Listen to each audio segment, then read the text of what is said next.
الدرس الثاني عشر بعنوان وطني أغلى. نستمع إلى نص استماع بعنوان الحمامة العائدة. حطت حمامة على ضفة نهر وأخذت تبكي، فأطلت سمكة من النهر وقالت لها: لماذا تبكين يا صديقتي؟ الحمامة: أبكي لأني لم أجد ابنتي في العش. السمكة: ابحثي جيدا، فالبكاء لا يعيد إليك ابنتك. بدأت الحمامة تبحث عن ابنتها المفقودة، فسألت حيوانات وطيورا كثيرة، لكن لم تجد جوابا لسؤالها.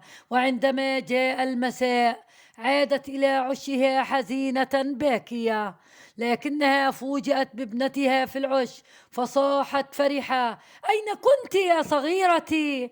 أجابت الحمامة الصغيرة: خرجت من العش كي